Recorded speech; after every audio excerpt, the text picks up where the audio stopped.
Apocalipse, capítulo 1, versículo 9, diz assim a palavra de Deus: Eu, João, que também sou vosso irmão e companheiro na aflição e no reino e paciência de Jesus Cristo, estava na ilha chamada Patmos, por causa da palavra de Deus e pelo testemunho de Jesus Cristo. Oremos ao Senhor. Pai bendito, uma vez mais, nós clamamos a Ti nesta noite. Com muito temor e tremor em nosso coração, nós nos colocamos diante de Ti, diante da Sagrada Escritura, o Santo Livro, a Bíblia. Nós pedimos ao Senhor que o Teu Espírito Santo ilumine a nossa mente, para que possamos compreender tudo aquilo que estaremos meditando nesta noite. Que o Senhor fale conosco poderosamente, que o Senhor nos instrua, que o Senhor nos capacite, que o Senhor nos mostre a direção certa para viver o verdadeiro cristianismo. E que tudo isso seja feito para a glória, honra e louvor do Teu nome. É o que nós humildemente te pedimos, te agradecemos e te oramos em nome do Seu Filho amado Jesus. Amém. Muito bem, irmãos, nós estamos fazendo a exposição do livro de Apocalipse e Deus nos deu a graça de chegarmos até o versículo de número 9. E nós meditamos na semana passada e vimos que o apóstolo João escreve a uma igreja que está sendo perseguida, uma igreja que está sofrendo em meio ao caos da perseguição pelo Império Romano. O Império Romano havia iniciado uma grande perseguição e os crentes, então, começaram a sofrer. E João, o último apóstolo, naquele momento, estava preso na ilha de Patmos. E ele, então, tem as revelações do livro de Apocalipse. E João escreve as 7 igrejas que estão na Ásia Menor. E ele escreve não como alguém que está de fora da tribulação, mas ele escreve como alguém que está sofrendo também. E nós vimos que ele escreve: Eu, João, que também sou vosso irmão e companheiro na aflição. E nós então começamos a meditar num tema geral nessa perícope, nessa passagem, iniciando no versículo 9, no tema geral, João, companheiro na tribulação. E vimos como é que este grande líder, o apóstolo João, se posicionou em meio ao caos. Em meio ao sofrimento, ele estava trazendo conforto, alento para uma igreja sofredora também. E nós iniciaremos agora o ponto 2 dessa ministração. Como os irmãos já sabem, eu dividi o versículo 9 em 2 pontos. Então, o primeiro ponto: Eu, João, que também sou vosso irmão e companheiro na aflição. E o segundo ponto, ele se inicia e no reino e paciência de Jesus Cristo. Estava na ilha chamada Patmos por causa da palavra de Deus e pelo testemunho de Jesus Cristo. É interessante perceber que João, ele não trata a aflição como algo estranho. Então eu coloquei o título do ponto 2, a aflição é parte normal da vida cristã. A aflição é parte normal da vida cristã. O apóstolo João trata a aflição como algo compartilhado entre os cristãos. Ele não diz, vocês estão aflitos. Não, ele não fala assim. Ele diz, sou companheiro nas aflições. Sou companheiro na aflição. Ou seja, isso faz parte, a aflição faz parte da experiência comum do povo de Deus. João não está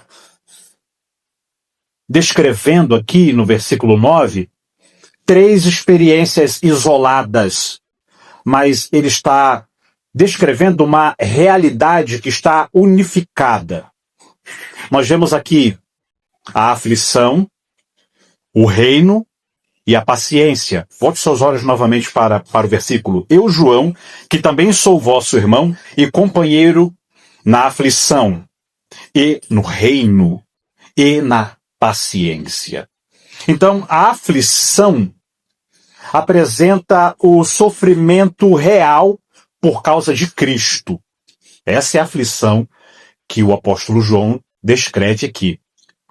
O reino é a aparição presente e futura do governo de Cristo.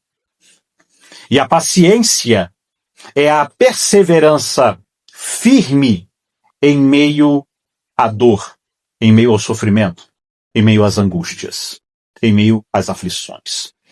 Esses três termos que o apóstolo João traz no versículo de número 9 estão ligados por uma mesma estrutura, mostrando que a aflição, o reino e a paciência são inseparáveis na vida cristã. Eles estão unificados. E isso aponta para as verdades que nós começamos a extrair do texto bíblico. A aflição, ela não é exceção na vida cristã. A aflição é uma regra na vida cristã. Se você se diz cristão, se prepare. No decorrer de toda a sua vida vão haver sofrimentos. E esse sofrimento, essa aflição que o apóstolo João traz aqui, aflição significa literalmente pressão. Aflição, na mente do apóstolo João, significa esmagamento, ser esmagado. E no contexto do primeiro século, no contexto em que a igreja, em que o apóstolo João está escrevendo para ela estava sofrendo uma perseguição estatal. O governo romano estava perseguindo a igreja. O Estado, representando as autoridades humanas, frequentemente se levantava contra o povo de Deus. O Estado via, o Império Romano, via o cristianismo como ameaça. O cristianismo recusava o culto ao imperador romano e era considerado um culto rebelde, ou um grupo rebelde, melhor dizendo. E isso podia, esse olhar do Império Romano para o cristianismo podia resultar em prisão, em julgamento e exílio. E é o que aconteceu com o apóstolo João. Ele foi exilado na ilha de Patmos. O que acontecia também naquele período do primeiro século é que os crentes que estavam ali sofrendo e recebendo a carta do apóstolo João, o livro de Apocalipse, eles eram rejeitados socialmente. Cristãos eram marginalizados. Eles viviam à margem da sociedade. Os cristãos eram vistos como estranhos para a sociedade greco-romana.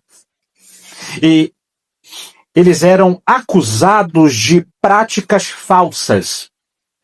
Muitos diziam naquela época, naquele período, que os cristãos eram canibais, porque quando eles se reuniam, e todas as vezes que eles se reuniam naquele período, eles faziam a ceia do Senhor. E quando estavam praticando a ceia do Senhor, a ordenança do próprio Cristo, e falavam que estavam ali comendo o corpo de Cristo e o sangue de Cristo, então os romanos diziam, eles são canibais. E a partir disso começavam a inventar histórias. Eles não somente são canibais, eles comem crianças nas reuniões deles. Então os romanos e toda a sociedade greco-romana viam os cristãos com maus olhos, por causa dessas calúnias e defamações. Então, os cristãos eram excluídos socialmente e excluídos de forma muito dura da vida comum na sociedade. E você começa a perceber que tipo de sofrimento eles estavam passando. E não somente isso, eles tinham também a perda econômica. Muitos não podiam participar de associações comerciais. Não podiam comprar, não podiam vender. Ou estarem ligados aos rituais pagãos que eram feitos no comércio. E isso resultava na perda do trabalho. Os cristãos naquele período não podiam trabalhar, vender, o seu comércio não ia para frente. E então eles tinham a perda do trabalho, a perda da renda e a perda do sustento.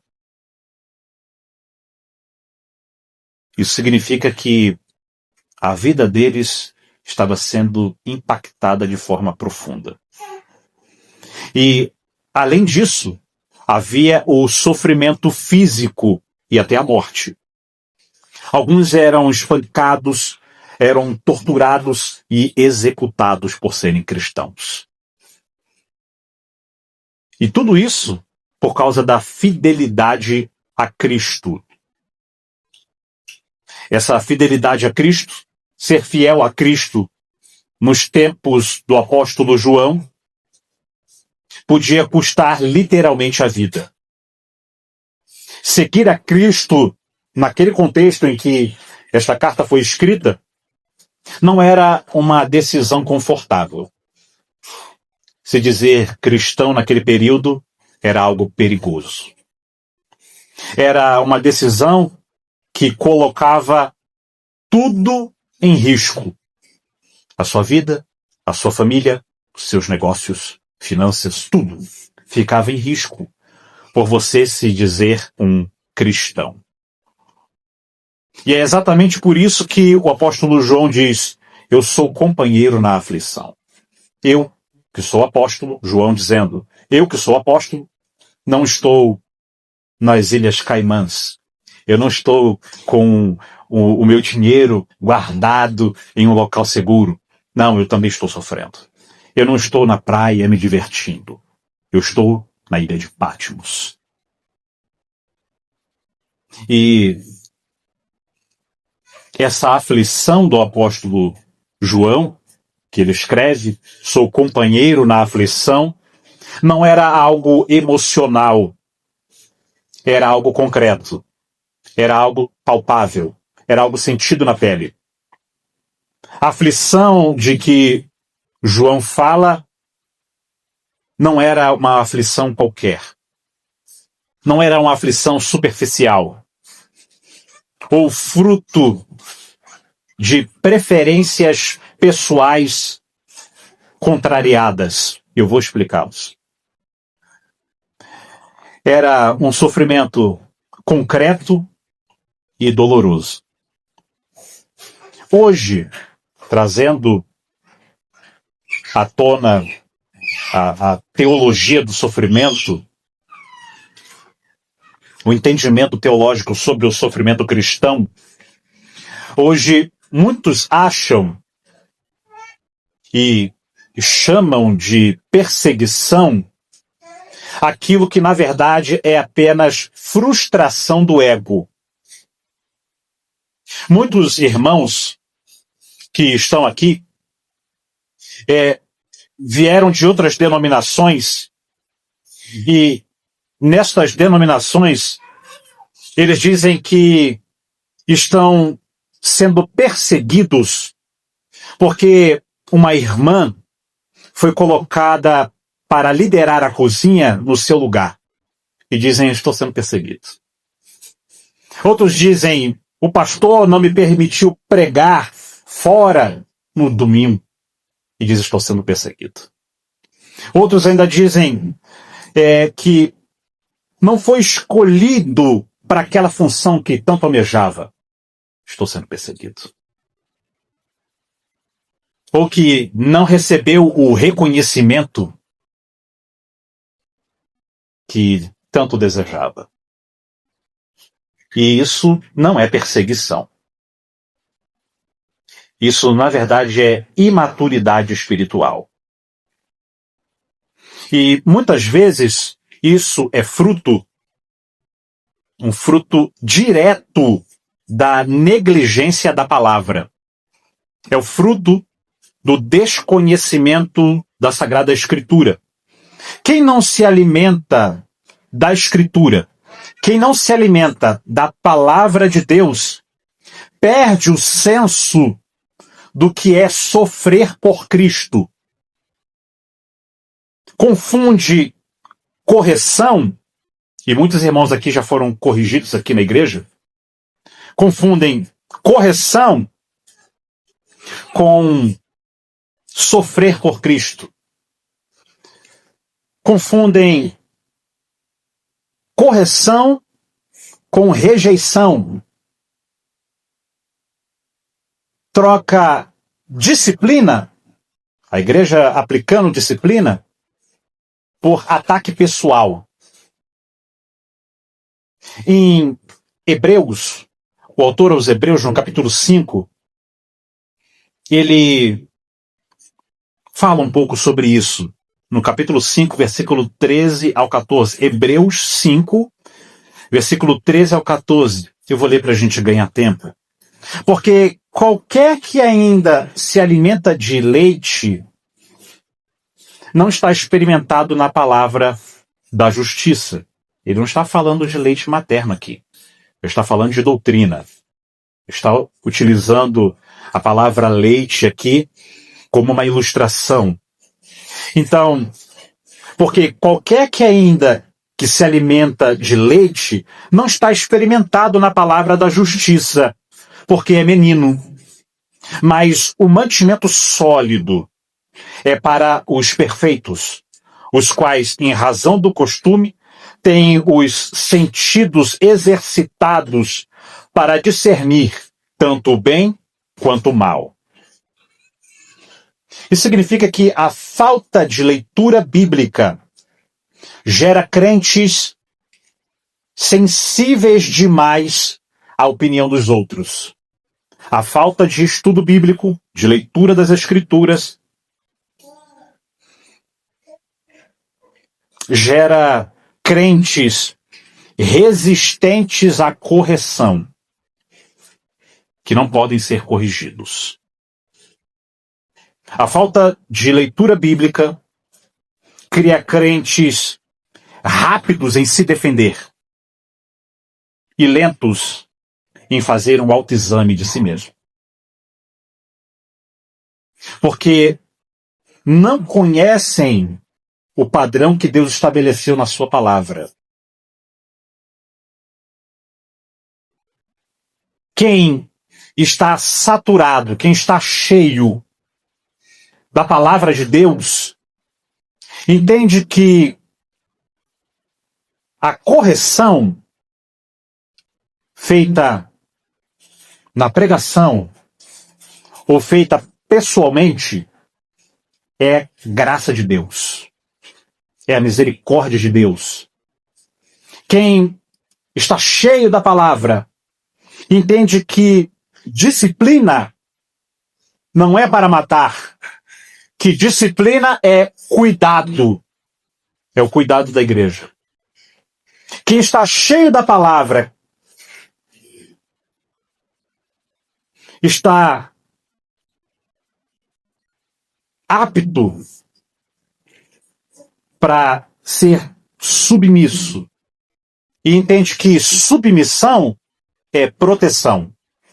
Ser submisso à palavra de Deus é estar protegido, é estar blindado. Em Provérbios, no capítulo de número 12, no versículo 1, Provérbios 12, 1, vai dizer assim: o que ama a instrução, ama o conhecimento, mas o que odeia a repreensão é estúpido. Olha como a Escritura trata. E aqui eu vou falar de forma clara, para que todos entendam. Essa mentalidade vitimista não tem nada a ver com o que o apóstolo João está ensinando no versículo 9. O crente vai passar por aflições, mas essas aflições não o tornam vítima. O crente não pode ser um dodói, que a qualquer coisinha que é falado com ele fica emburrado, ele fica com uma cara feia, ele para de falar, ele deixa de vir aos cultos porque foi repreendido. A Escritura, ela é clara que nós precisamos ser admoestados, alertados. É impressionante perceber que o apóstolo João, ele não está aqui, no versículo 9, lidando com a sua preferência ferida. O sofrimento dele não é esse. O sofrimento dele não é porque ele preferia estar em Éfeso e agora ele está na ilha de Patmos. Não. O sofrimento dele é porque ele está exilado. Ele não está chateado porque perdeu o espaço. Porque agora ele não pode mais liderar a igreja como ele estava liderando antes. Não. Ele perdeu a liberdade. Ele não está reclamando da liderança que ficou no lugar dele. Não, ele não está fazendo isso. Ele está pagando o preço pela fidelidade a Cristo. Ele foi fiel a Cristo? Foi. Então, será exilado. Ele não vendeu, ele não deixou as suas convicções. E por causa disso, ele foi exilado. E aqui, nesse sermão, eu faço um alerta a uma mentalidade que insiste em entrar na igreja. Essa mentalidade vitimista. E que é um problema sério. Confundir contrariedade com sofrimento por Cristo. Eu fui contrariado nos meus desejos, eu queria fazer isso. Eu fui contrariado, não dá para fazer. Então estão me perseguindo. Esse tipo de mentalidade adentrou dentro da igreja e tem ficado. E eu estou vacinando a igreja hoje com a doutrina bíblica. Esse pensamento é equivocado. Esse pensamento é errado. Ser corrigido não é perseguição. Ser limitado pela liderança não é perseguição. Não ser reconhecido não é perseguição. Isso, na verdade, é Deus tratando o coração. Muitos querem o título de perseguidos. Esse é o vitimismo. Querem o título de vitimis, de perseguidos, mas não suportam a disciplina. Não suportam a ordem e não suportam a submissão à Escritura. E quando são contrariados, essa mentalidade, que não é a mentalidade bíblica, ou corrigidos, não vão à palavra para ver se aquela correção que foi feita está de acordo com o que a Escritura diz. Não, não vão para a palavra. Não vão buscar o arrependimento. Não. Quando são contrariados ou corrigidos, vão para a internet. É interessante perceber isso. Vão para a internet, vão para o lugar errado. Ao invés de buscar a resposta na Escritura ou no arrependimento, porque foram confrontados, porque foram corrigidos, vão para a internet. Transformam redes sociais em um púlpito para o desabafo. Talvez você já viu isso na internet. Eu vejo sempre. Talvez você também já tenha visto. E quando esses crentes fazem isso, eles expõem a liderança da igreja. Insinuam injustiça. Buscam apoio de quem nem conhecem a realidade do que está acontecendo. Como se, e aqui é o grande problema, como se a internet, as redes sociais, fossem Deus ouvindo as suas queixas. E aí posta, estou sendo perseguido, estou sendo perseguida. Isso não é perseguição. É importante que você aprenda isso.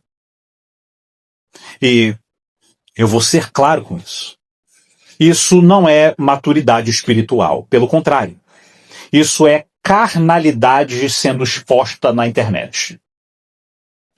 É isso que essas pessoas, quando fazem isso, estão demonstrando. Não é a espiritualidade, é carnalidade. O padrão bíblico nunca foi esse. Quando os cristãos estavam sendo perseguidos, eles não iam reclamar com o Império Romano.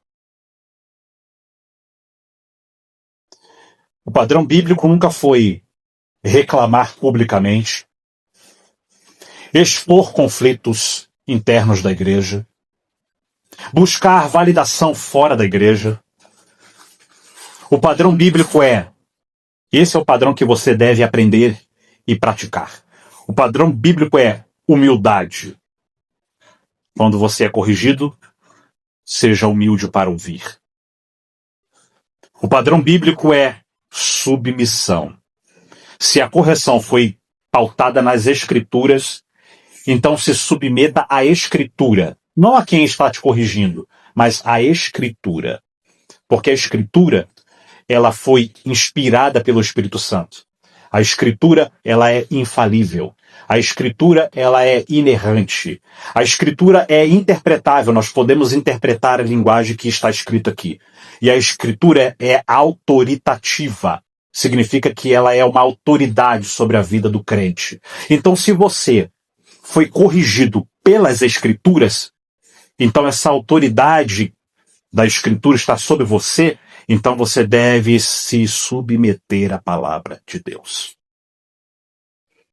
O padrão bíblico, quando nós somos corrigidos, quando nós somos exortados, é o arrependimento quando necessário. Às vezes você foi corrigido e não havia necessidade de arrependimento. Às vezes a correção foi uma correção equivocada. É por isso que você precisa ir pelas Escrituras. Não pelo coração corrompido do homem.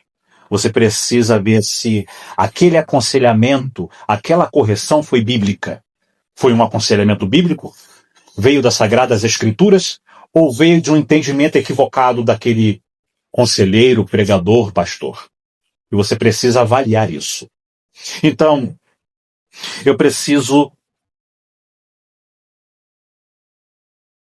de humildade, submissão e arrependimento.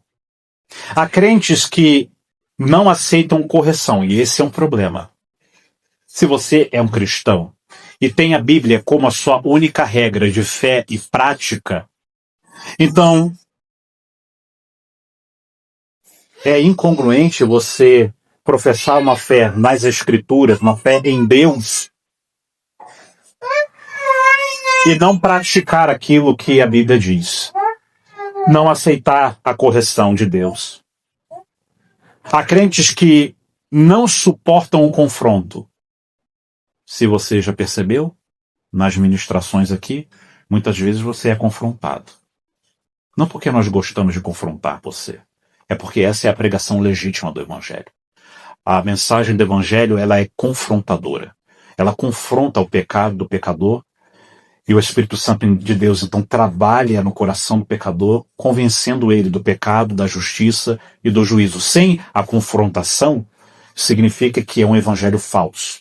O evangelho verdadeiro vai sempre confrontar o pecador. Então, crentes que não suportam o confronto, alguma coisa está errada.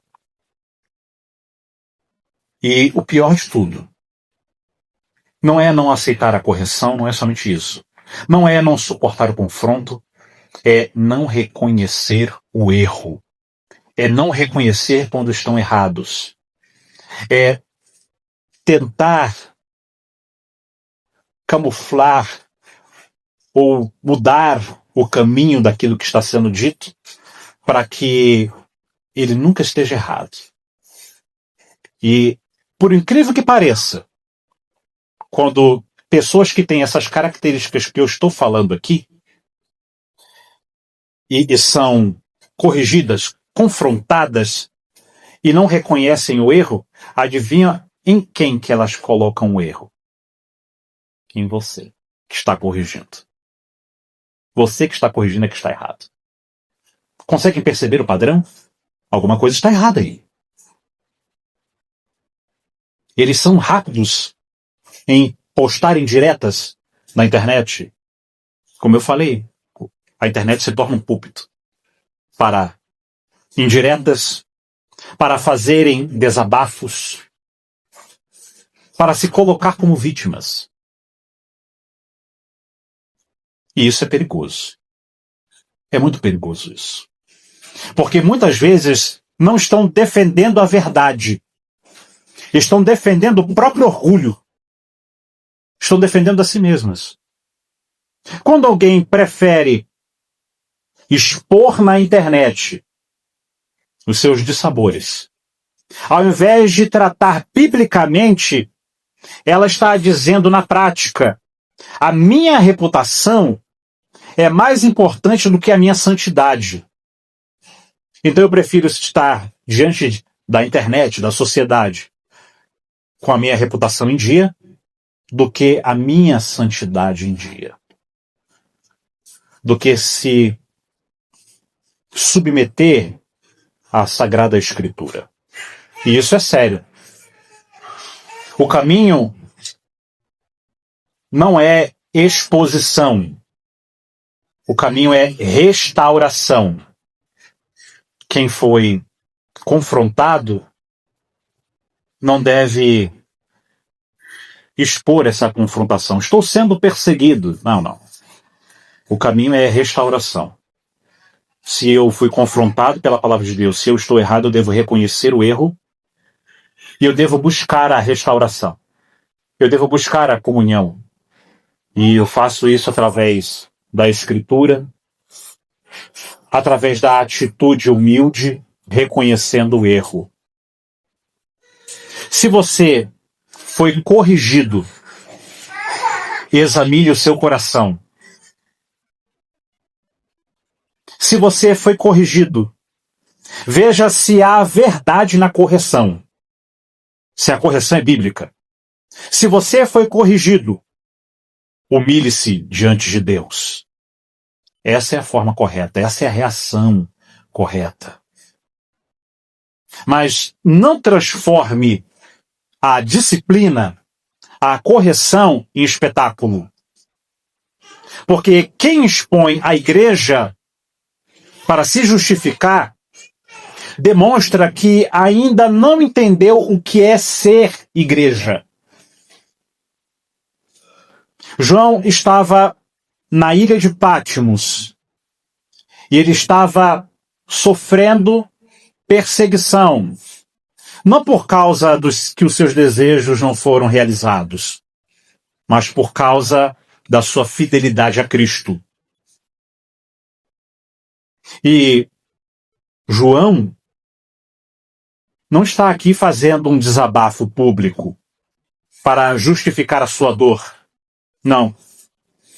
E quando nós olhamos para o cenário evangélico atual, hoje muitos não suportam a correção, mas querem falar que são mártires. Querem falar que estão sofrendo, que estão sendo perseguidos. Isso não é cruz. Isso não é carregar a cruz. Não.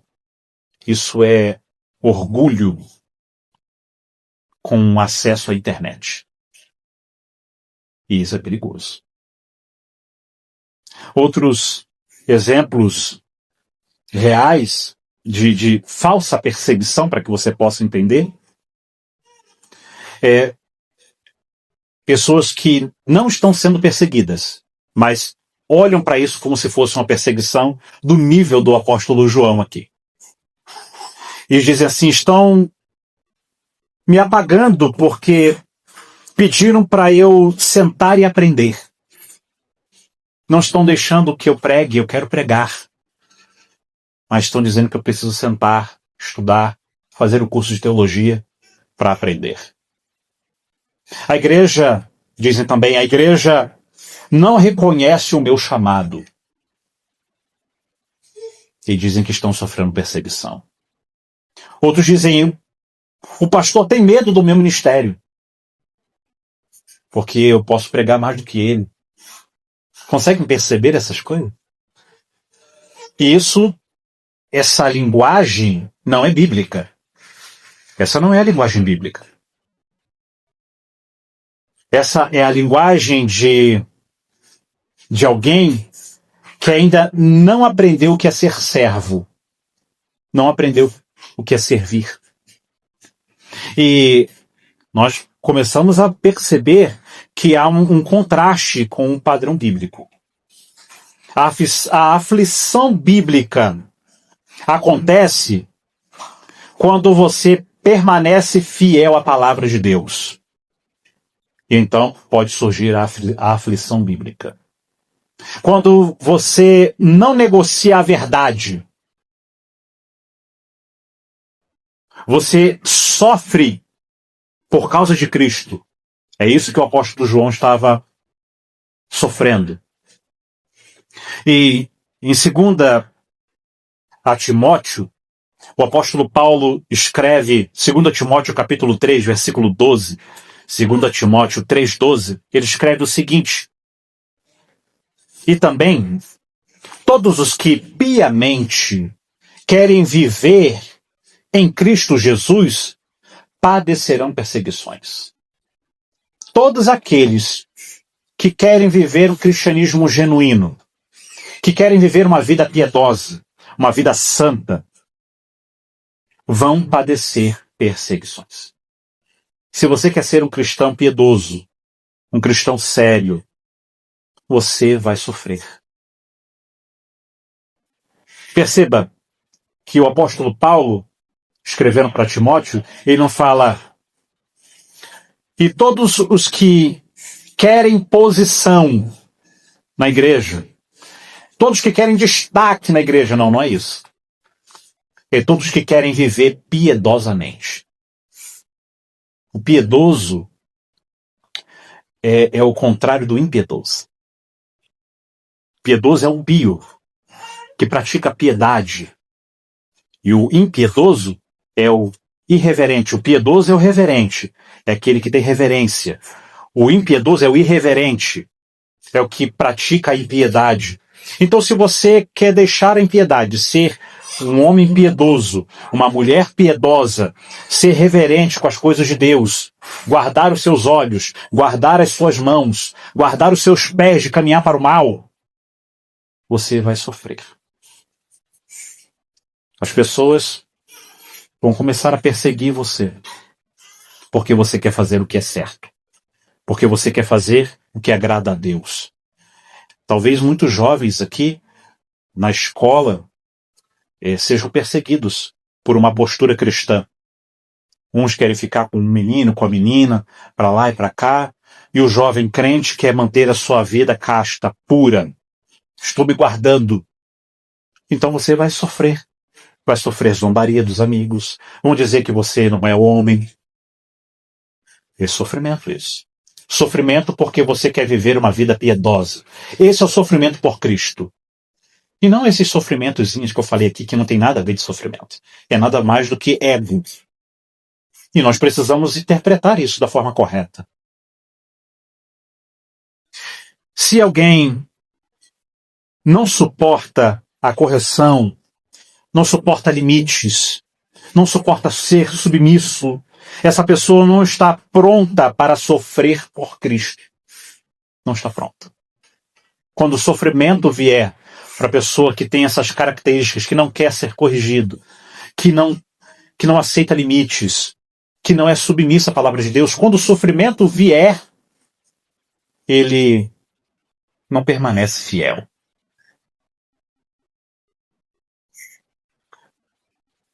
Porque quem não aguenta a ordem na igreja, quem não suporta a perseguição que o mundo fará.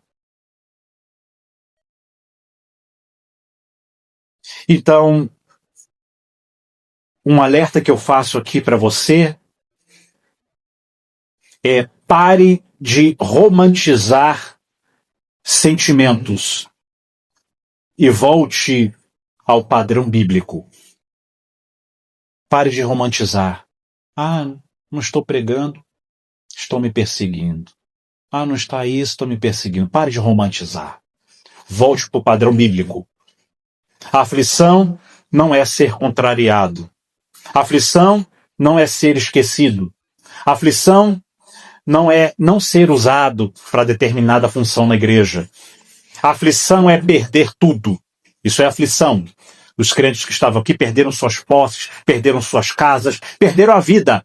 Isso é aflição. Não confunda as coisas. É perder tudo e ainda assim permanecer fiel a Deus. Isso é a aflição bíblica. João não está ofendido, ele está exilado. A igreja primitiva entendia isso com clareza. Sofrer por Cristo não era um acidente. Sofrer por Cristo era parte do discipulado. E conosco não é diferente. Se você agora é um cristão, você está passando pelo processo de santificação. E nesse processo de santificação, você sofrerá. Você terá que renunciar certas coisas por amor a Cristo, por amor à palavra de Deus. Você rejeitará algumas ofertas que vão contra a palavra de Deus. E talvez essas ofertas tenham uma boa remuneração. E aí o sofrimento começa. Perceba isso é o sofrimento. Por Cristo é um sofrimento legítimo. Não é um sofrimento inventado. Não é um sofrimento vitimizado.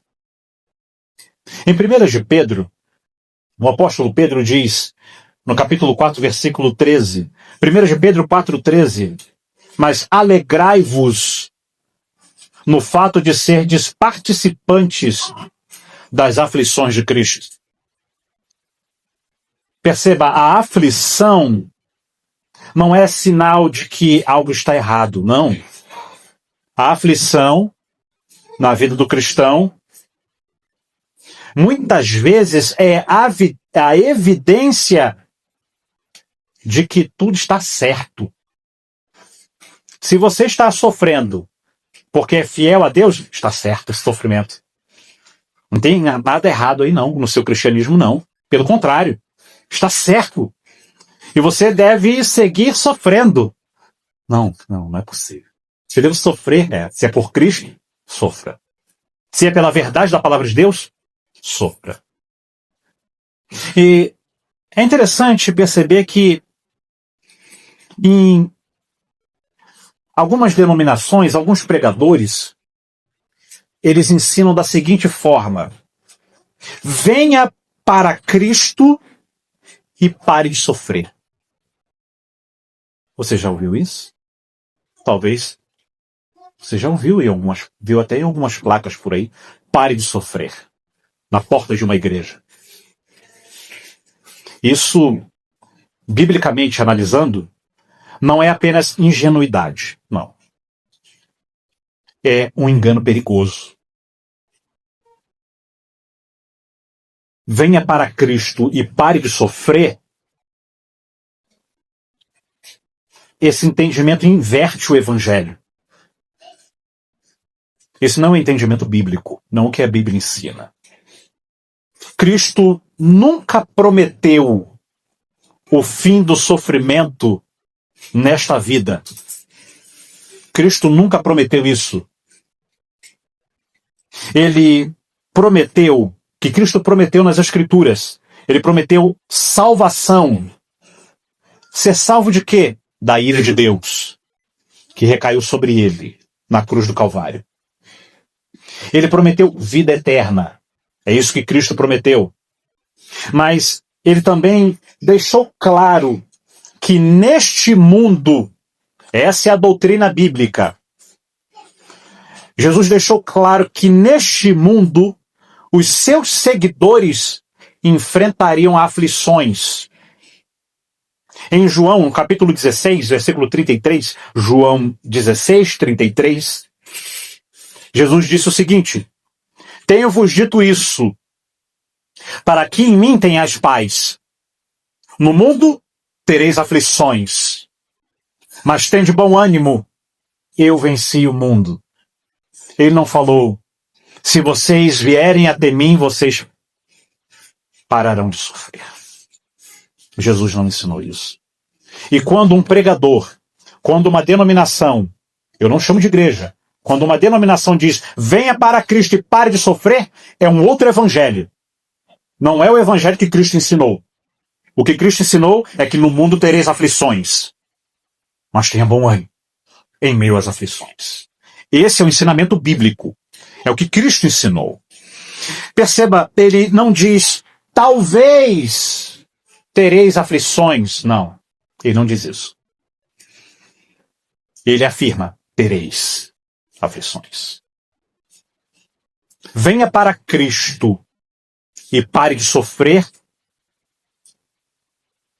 O erro dessa ideia, acreditar nisso, nesse tipo de mensagem, produz conversão baseada no alívio. Eu quero ir para Cristo para ser aliviado das aflições. Ser aliviado das aflições não produz arrependimento.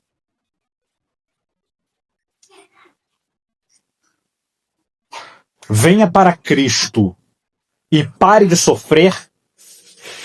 Esse tipo de mensagem produz expectativas falsas sobre a vida cristã. As pessoas começam a imaginar que vão ser crentes e vão deixar de ser pobres. Vão parar de sofrer com aluguel. Vão passar a ter casa própria. E Cristo não ensinou isso na sua palavra. E isso causa, então, frustração quando chega à realidade do sofrimento.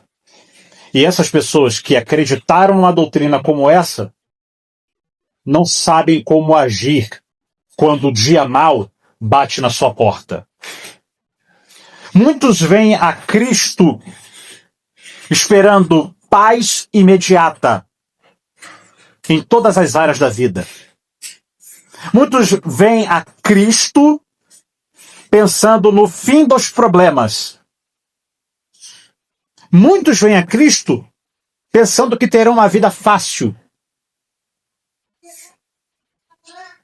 E quando encontram a luta, quando encontram a dor, quando encontram a oposição, pensam que algo está errado.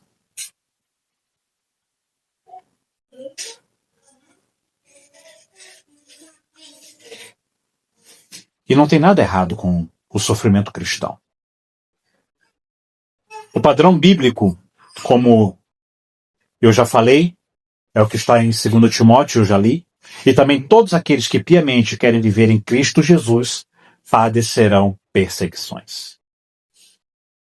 O chamado de Cristo nunca foi venha e pare de sofrer. Não é isso. O que Cristo falou foi negue-se a si mesmo. Tome a sua cruz e siga. É isso que Cristo ensinou na sua palavra. Cristo não promete na Escritura, na Bíblia, a ausência de sofrimento. Ele promete algo maior. Ele promete algo maior do que o sofrimento. Ele promete a presença dele em meio ao sofrimento. Ele disse, estarei convosco todos os dias até a consumação dos séculos. Isso significa que quando nós estivermos passando por momentos difíceis, momentos de sofrimento, momentos de angústia, momentos de dor, Ele estará conosco, passando no sofrimento junto conosco.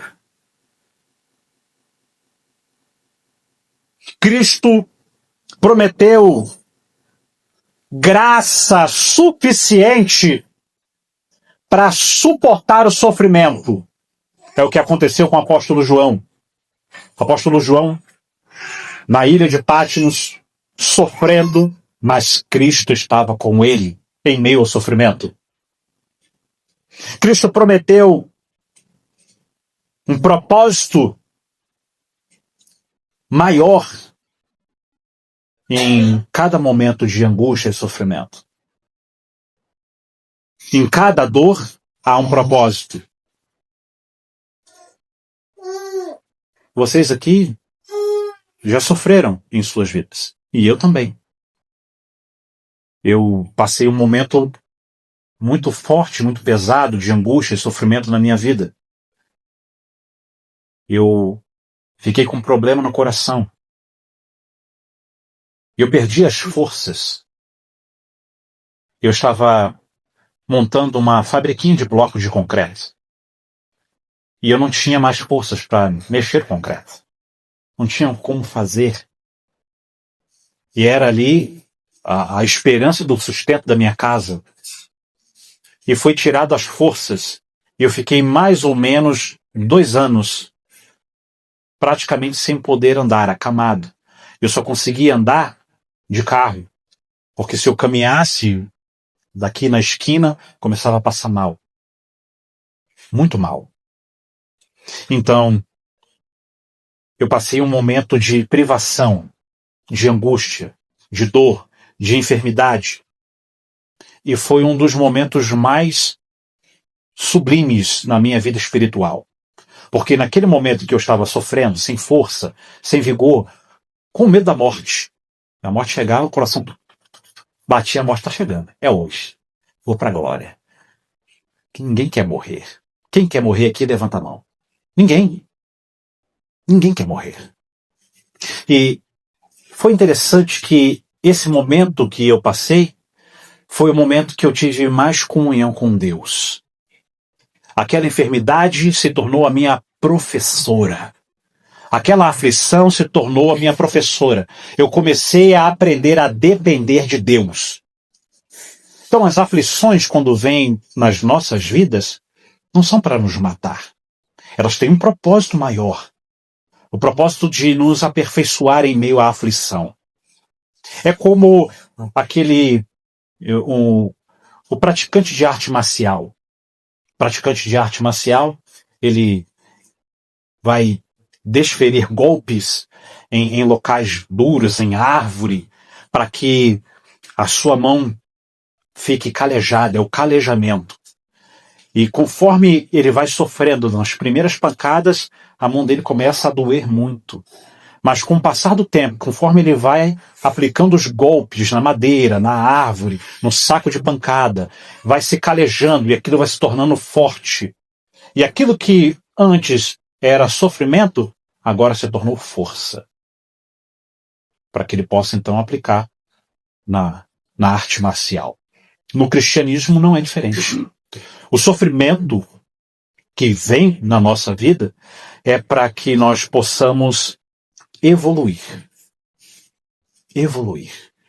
amadurecer no nosso cristianismo. Então, se alguém segue a Cristo apenas para parar de sofrer, ainda não entendeu o Evangelho. Não entendeu o que é o Evangelho.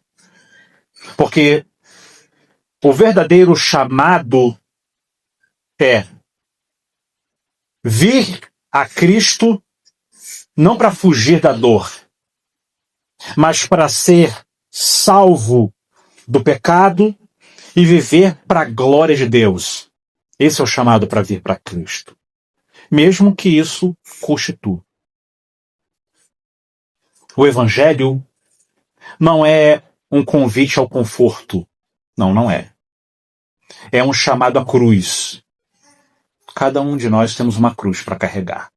Só que nós não carregamos no cristianismo a cruz sozinhos. Cristo carrega a cruz junto conosco. Ele nos capacita, Ele nos dá graça, Ele nos dá força, Ele caminha conosco, nos sustentando. E somente aqueles que entendem isso permanecem firmes na fé quando o sofrimento chega, quando o câncer chega, quando o desemprego chega. É aflição. Quando a dor chega. O verdadeiro cristianismo prepara você para o momento do dia mau. E é isso que o apóstolo João está aqui nos trazendo, nos ensinando. Eu não tenho tempo, eu não vou conseguir chegar. Concluir o versículo 9. Mas para a nossa meditação, eu tenho algumas aplicações e nós encerramos. A minha primeira aplicação é: pare de estranhar o sofrimento. Pare de estranhar o sofrimento. Se você está em Cristo, a aflição não é mais surpresa.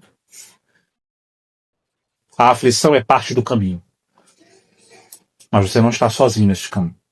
Cristo está trilhando esse caminho junto com você.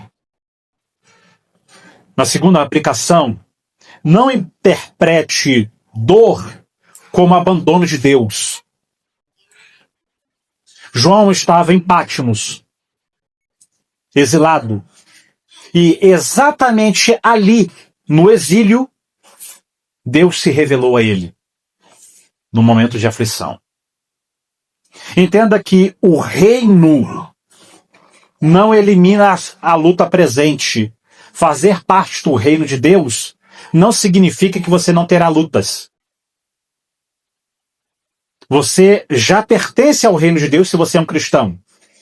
Mas ainda vive em um mundo caído.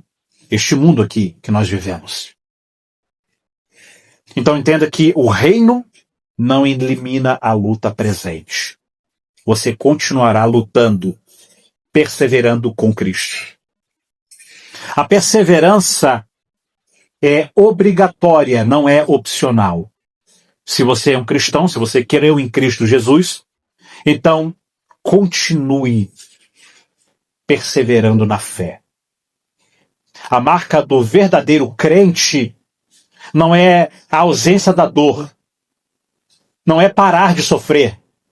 A marca do verdadeiro cristão é permanecer na fé mesmo em meio às lutas, mesmo em meio às aflições. A nossa fé não é abalada, como a fé do apóstolo João. Sofrer por Cristo é privilégio, não é prejuízo. Você está sendo identificado com Cristo. os sofrimentos de Cristo. A aflição não é um desvio no caminho cristão. Não. Ela é parte do caminho. E todo aquele que realmente pertence ao reino de Cristo aprenderá, como o apóstolo João, a viver assim. Sofrendo, perseverando e permanecendo fiel. É isso que as Escrituras nos ensinam. Esse é o verdadeiro cristianismo. Nós não deixamos Cristo por nada, mesmo sofrendo. Que você possa meditar nessas verdades. Que você possa sair daqui, nessa noite, com essas verdades gravadas no seu coração e não interpretando as coisas da forma errada, interpretando o sofrimento da forma correta e tendo a resposta positiva ao sofrimento. Quando o sofrimento vier, não se desespere. Quando o sofrimento vier, pense, Cristo está comigo. Todos os dias da minha vida. Ele está com você. Ele não te abandona. Mesmo se você está sofrendo. Lembre-se, Cristo também sofreu. Ele sofreu na cruz. Ele morreu na cruz do Calvário. Ele sofreu para levar o seu pecado na cruz. E todos aqueles que depositam a sua fé nele, em Cristo, que sofreu, o Cristo sofredor, tem o perdão dos pecados. Se você ainda não entregou sua vida para Cristo, se você está sofrendo sozinho, eu convido você a sofrer com Cristo. O sofrimento é diferente. Sofrer com Cristo, você vai ser acalentado pelo Espírito de Deus. Vai ser consolado pelo Espírito de Deus. Então, a mensagem para a nossa edificação é: Cristo está conosco todos os dias. Medite nisso. Não tire essa verdade do seu coração. Mesmo sofrendo, Cristo está com você. Deus abençoe. Vamos orar. Vamos agradecer a Deus. Pai bendito, te damos graças, Senhor, pela tua palavra. Te agradecemos pelo privilégio de aprender essas verdades sobre o sofrimento na perspectiva da Sagrada Escritura.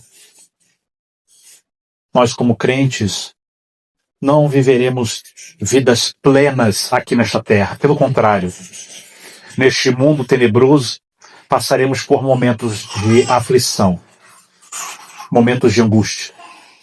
Mas a verdade que emana da Escritura é que quando esses momentos chegarem, nós não estaremos sozinhos. Nós estaremos com Cristo. Ele estará caminhando conosco, trilhando este caminho de sofrimento neste mundo, junto conosco. E por isso nós te louvamos, por isso nós te agradecemos, porque sabemos que nós não estamos sós. O Senhor está conosco. E se o Senhor está conosco, nós somos mais do que vencedores. Essa aflição que chegou será para a glória do teu nome. Por isso nós devemos colocar as aflições no seu devido lugar, debaixo do domínio, da soberania de Deus. Por isso nós confiamos plenamente no Senhor. Se aflições chegarem à nossa porta, nós estaremos firmes, convictos de que o Senhor está no comando de todas as coisas. E que essa aflição cooperará para o nosso amadurecimento na fé. E vai convergir para a glória do teu nome. Nós te agradecemos por esse entendimento, por essa graça maravilhosa que o Senhor nos concedeu nesta noite.